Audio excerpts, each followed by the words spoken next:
જો ચેપ્ટર 7 સંકલન બોર્ડની એક્ઝામમાં ટોટલ 14 માર્કનું ચેપ્ટર આવશે. એમાં 8 MCQ, 2 માર્કનો એક દાખલો અને 4 માર્કનો એક દાખલો આવશે. એટલે આ રીતે 14 માર્ક થશે. મોટા ભાગે થોડું આવું ફિક્સ હોય છે કે 2 માર્કનો દાખલો અનિયત સંકલનનો હોય અને 4 માર્કનો દાખલો નિયત સંકલનનો હોય છે. મોટા ભાગે એવું ધારી બેસી ના રહેવાય, પણ મોટા ભાગે આ પ્રમાણે પેપરમાં હોય છે. 2 માર્કનો દાખલો અનિયત સંકલનનો અને 4 માર્કનો નિયત સંકલન. સૂત્રો પહેલા જોઈ લઈએ. પહેલા તો સંકલન એટલે શું? તો સંકલન એટલે કોઈ બી ભૌમિતિક આકૃતિ અથવા વિધેયનું ક્ષેત્રફળ શોધવું હોય તેના સંકલનની જરૂર પડે. સંકલન અને વિકલન એકબીજાની પૂરક ક્રિયા છે. પૂરક ક્રિયાનો અર્થ આવો, ઉદાહરણ તરીકે એકનું વિકલન 2 થતું હોય, થાય નહીં, પણ ધારો કે એકનું વિકલન 2 થતું હોય તો 2 નું સંકલન શું થાય? 1. સંકલન અને વિકલન એકબીજાની પૂરક ક્રિયાઓ છે. એટલે એકનું વિકલન 2 થતું હોય તો 2 નું સંકલન થશે 1. એટલે ટૂંકમાં જે વિકલનના સૂત્રો હતા એ બધા રિવર્સ સૂત્રો થશે. વિકલનમાં જે જવાબો આવતા હતા એ હવે એનું સંકલન સામે જે રકમ હતી એ મોટા ભાગે થઈ જશે. જો સૂત્રો જોઈએ બધા, હવે સૂત્રો ખાસ તૈયાર કરવા પડશે કે વિકલન અને સંકલન બે ભેગું થશે એટલે મિક્સ ના થઈ જાય. સૌથી પહેલા x ની n ઘાત. x ની ઉપર કોઈ બી અચળ ઘાત હોય તો એનું સંકલન વિકલનમાં શું હતું? એમાં ઘાત આગળ ઘાતમાં 1 નો ઘટાડો, અહીંયા થશે ઘાતમાં 1 નો વધારો, નીચે એની એક ઘાત, અને પછી અચળ આવશે c. કોઈ બી અચળ હોય, અચળનું સંકલન, અચળનું વિકલન શું હતું? 0. પણ અચળનું સંકલન, અચળ ધારો કે c ધારી લો, તો અચળનું સંકલન cx, પછી પેલો અચળ c. sin, પછી બધા ત્રિકોણમિતિય વિધેયના સંકલન આવશે.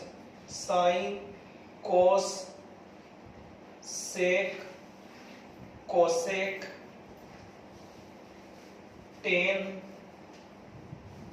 અને cot. ત્રિકોણમિતિય વિધેયોના સંકલન. sin નું થશે -cos, cos નું સંકલન sin, sec નું સંકલન sec tan, cosec નું સંકલન -cosec cot. આ બધું રિવર્સમાં વિકલન યાદ કરો. cos નું વિકલન હતું -sin, sin નું વિકલન હતું cos, sec tan નું વિકલન હતું sec, cosec cot નું વિકલન હતું cosec. ઊંધું લખાઈ ગયું.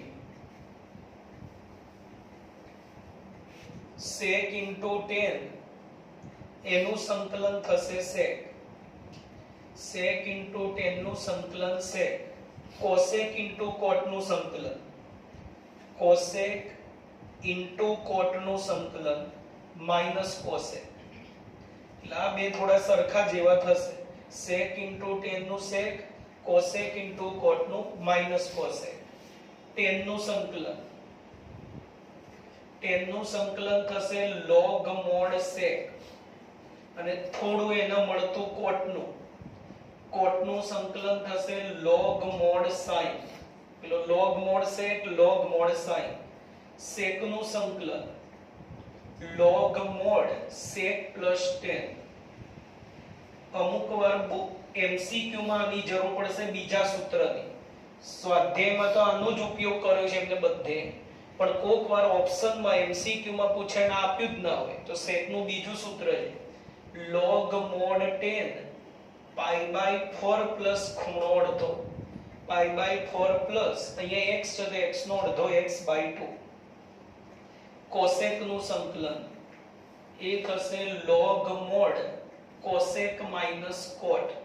સેમ આગળ આની જેમ જ કે MCQ માં આની જરૂર પડે. log mod tan ખાલી ખૂણો અડધો, π/4 નહીં આવે. Plus C. પછી e રેસ ટુ x નું સંકલન, e રેસ ટુ x નું વિકલન શું હતું? e રેસ ટુ x, એમ સંકલન b e raise to x. અચળની ઘાતમાં x હોય તેનું વિકલન હતું એનું એ જ, અને અચળ પદ લોગમાં. આનું સંકલન b એનું એ જ, અને અચળ પદ લોગમાં, પણ પેલું ઇન્ટુ માં લખતો હતા log a base, અહીંયા આવશે છેદમાં.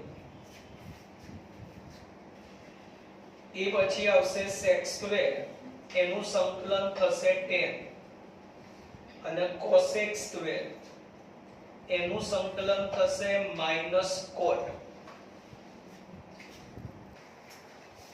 જો સ્વાધ્યાય 7.1 દાખલા નંબર 1, એમાં 5 દાખલા આપ્યા.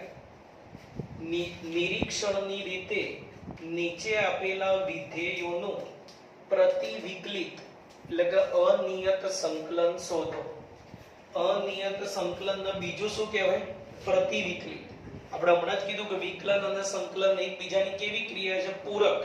એટલે અનિયત સંકલનને બીજું પ્રતિવિકલિત પણ કહેવાય. પણ નિરીક્ષણની રીતે એટલે સીધું સંકલન નહીં કરવાનું. નિરીક્ષણની રીતે એટલે તમે નિરીક્ષણ કર્યું કહેવાય કે વિકલન અને સંકલન એકબીજાની પૂરક ક્રિયા છે. એટલે વિકલનની મદદથી આ દાખલો ગણવાનો, અને સંકલન સીધે સીધું કરવાનું નહીં. તેની શરૂઆત કરવા શું કરવાનું? રફમાં આનું ઓરિજિનલ રીતે સંકલન કરી દો. રફમાં તો sin 2x એનું સંકલન શું થાય? તો હમણાં જોયું sin નું સંકલન માઈનસ cos. હવે વિકલન ચેપ્ટર યાદ કરો. વિકલનમાં અશુદ્ધનું શું કરતા હતા? ફરી વિકલન કરતા હતા. અહીંયા ઓરિજિનલ સૂત્ર હમણાં જ લખ્યું આપણે. તો sin શું હતો? x. x ની જગ્યાએ જે પણ આપણે એને શું કહીશું? અશુદ્ધ. એ અશુદ્ધનું ફરી શું કરવાનું? વિકલન. સંકલનમાં પણ અશુદ્ધનું વિકલન કરવાનું, અને વિકલન ચેપ્ટરમાં પણ અશુદ્ધનું વિકલન કરવાનું. પણ સંકલનમાં અશુદ્ધનું વિકલન કરી છેદમાં મૂકવાનું. 2x નું વિકલન શું થાય? 2 એટલે છેદમાં 2. અને વિકલનમાં અશુદ્ધનું વિકલન કરીને ક્યાં લખતા હતા આપણે? ગુણાકારમાં. સંકલન અને વિકલન બંનેમાં અશુદ્ધ કોને કહેવાય? એ નિયમ એક જ કે ઓરિજિનલ સૂત્રોમાં જ્યાં x છે ત્યાં x સિવાય કંઈ પણ આપે તેને અશુદ્ધ કહેવાય. વિકલનમાં પણ અશુદ્ધનું વિકલન કરો, સંકલનમાં પણ અશુદ્ધનું વિકલન કરો, પણ વિકલનમાં અશુદ્ધનું વિકલન કરીને ગુણાકારમાં લખવાનું, અને સંકલનમાં અશુદ્ધનું વિકલન કરીને ભાગાકારમાં લખવાનું. આ ઓરિજિનલ રીતે સંકલન કરી દીધું. હવે એમાં જે જવાબમાં x વાળું પદ આવ્યું એના વિકલનથી દાખલાની શરૂઆત કરવાની. આનું વિકલન d/dx. તો cos નું વિકલન શું હતું? માઈનસ sin 2x અશુદ્ધ એનું ફરી એટલે 2. એટલે આપણી રકમ એ બાજુ આવી હશે, જો છે એને સૂત્રનો કરતા બનાવી દો. એટલે -2 ગુણાકારમાં આ બાજુ આવે ભાગાકારમાં. એટલે sin 2x બનશે -1/2 d/dx cos 2x. -1/2 અંદર લઈ લો. d/dx ની અંદર -1/2 લઈ લો. તો જો જવાબ આવી sin 2x એ કોનું વિકલન થયું? તાનું થયું -1/2 cos 2x. એનું વિકલન શું થયું? sin 2x. તો રિવર્સ sin 2x નું સંકલન શું થશે? -1/2 cos 2x. જો આવી ગયું આ રહ્યું બરાબર. જો ક્યાંય સંકલન ના કર્યું આપણે, વિકલનની મદદથી શોધ્યું, એટલે આ નિરીક્ષણની રીત કહેવાય. એટલે પછી લખવાનું કે sin 2x નું પ્રતિવિકલિત અથવા અનિયત સંકલન આ d/dx માં છે એ છે -1/2 cos 2x છે. જો દાખલા નંબર 2, પેલામાં જેમ sin 2x હતો, અહીંયા તમને આપ્યો cos 3x. તો પહેલા શું કરીએ? રફમાં એનું સંકલન કરી દઈએ. cos નું રફમાં cos નું સંકલન કરો. તો cos નું સંકલન sin 3x અશુદ્ધ એટલે નીચે 3 અને પ્લસ c. તો આપણી જે રકમ છે, સોરી એમાં જે x વાળું પદ આવ્યું ત્યાંથી દાખલાની શરૂઆત કરવાની. sin 3x એનું વિકલન કરો. બોલો sin નું વિકલન cos 3x અશુદ્ધ એનું ફરી તો 3x નું વિકલન 3 વિકલનમાં એ ગુણાકારમાં લખવાનું. આવી ગઈ જો આપણી રકમ. એનો સૂત્રનો કરતા બનાવો એટલે 3 ગુણાકારમાં પેલા જાય ભાગાકાર એટલે cos 3x થશે 1/3 d by dx sin 3x 1/3 અંદર લઈ લો 1/3 અંદર તો જોઈ લો જવાબ આવી ગયો બી પેલો. એટલે આના પરથી એવું કહી શકાય કે cos 3x નો પ્રતિવિકલિત 1/3 sin 3x છે. સેમ એવો ત્રીજો દાખલો. રકમ આપી e⁻²x તો રફમાં એનું પહેલા સંકલન કરો લો. e નું સંકલન શું થાય ભાઈ? એનું એ જ 2x અશુદ્ધ એનું ફરી એટલે આનું સંકલન આવું થયું. તો એમાં જે x વાળું પદ આવ્યું એના વિકલન થી દાખલાની શરૂઆત કરવાની. e નું વિકલન એનું એ જ ઘાત અશુદ્ધ નું ફરી 2x નું વિકલન 2. આપણી રકમ અંદર આવી ગઈ એનો સૂત્રનો કરતા બનાવો એટલે 2 ગુણાકારમાં પેલી બાજુ જાય ભાગાકારમાં એટલે 1/2 d by dx e⁻²x અચળ અંદર લઈ લો d by dx એટલે જવાબ આવી કા જે e⁻²x છે એનું સંકલન આ થાય. સંકલન લખો અથવા પ્રતિવિકલિત e⁻²x નું પ્રતિવિકલિત 1/2 e⁻²x છે અને જવાબ આવ્યો કે નહીં એ સાઈડમાં તમે આવું લખ્યું હોય એટલે ખ્યાલ બી આવી જાય. જો એ જ રીતનો દાખલા નંબર 4 ax b નો વર્ગ તો આગળ કીધું એમ જ રફમાં એનું પહેલા સંકલન કરો. રફમાં નું સંકલન કરીએ તો x ની ઘાતમાં અચળ એનું સંકલન ઘાતમાં 1 નો વધારો નીચે એની એક ઘાત કૌંસ અશુદ્ધ એનું ફરી તો ax b નું વિકલન શું થાય?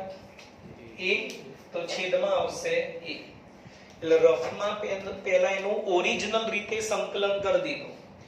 x ની ઘાતમાં અચળ હોય તો એનું સંકલન ઘાતમાં 1 નો વધારો નીચે એની એક ઘાત કૌંસ અશુદ્ધ નું ફરી ax b નું વિકલન a. હવે એમાં જે x વાળું પદ આવ્યું એના વિકલન થી શરૂઆત કરવાની નિરીક્ષણની રીતમાં. ax b ની 3 ઘાત એનું વિકલન. બોલો આનું વિકલન ઘાત આગળ ઘાતમાં 1 નો ઘટાડો કૌંસ અશુદ્ધ એનું ફરી તો ax b નું વિકલન a. આવી ગઈ આપણી રકમ જો અંદર. તો રકમના સૂત્રનો કરતા બનાવો એટલે ત્રણેય ગુણાકારમાં આ બાજુ આવી જાય ભાગાકાર એટલે ax b નો વર્ગ બરાબર 1/3a d by dx ax b નો ક્યુબ. 1/3 અંદર લઈ લો 1/3 અંદર અચળ પદ અંદર એટલે જવાબ આવી ગયો. જો આવી ગયું આ પદ એટલે એવું કહી શકાય કે ax b નો વર્ગ નું પ્રતિવિકલિત અથવા અનિયત સંકલન 1/3a ax b નો ક્યુબ છે. જો દાખલા નંબર 5 sin 2x - 4 e⁻3x 1 થી 4 નંબર જે ગણે આપણે એમાં એક જ વિધેય હતું.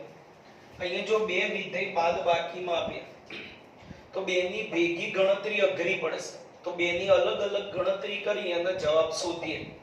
આવા બે દાખલા ગણે જ હમણાં પહેલો અને બીજો sin 2x અને cos 3x અને આવો e વાળો પણ એક દાખલો ગણ્યો 3 નંબર. એટલે આ બંનેના ટુકડા પાડીએ. આની ગણતરી અલગ કરો અને આની ગણતરી અલગ તો બેનો ભેગો જવાબ શોધી નાખ લખી કાઢવા. તો પહેલા sin 2x નું પ્રતિવિકલિત શોધવું છે. તો રફમાં એનું સંકલન sin નું સંકલન -cos 2x અશુદ્ધ એનું ફરી એટલે નીચે 2. તો જો એ cos ના વિકલન થી શરૂઆત કરો. પહેલો ભાગાકાર d by dx cos 2x cos નું વિકલન માઈનસ sin 2x અશુદ્ધ એનું ફરી એટલે 2. રકમ આવી ગઈ અંદર એના સૂત્રનો કરતા બનાવો એટલે -2 જાય ભાગાકારમાં, -2 ભાગાકારમાં. અચળ d/dx ની અંદર લઈ લો, અચળ અંદર, એટલે આ જવાબ આવી ગયો. પહેલા ભાગનું જવાબ મળી ગયો કે sin 2x નું પ્રતિવિકલિત -1/2 cos 2x છે. એટલે આનું કામ પૂરું. સેમ એવી જ ગણતરી આની કરવાની.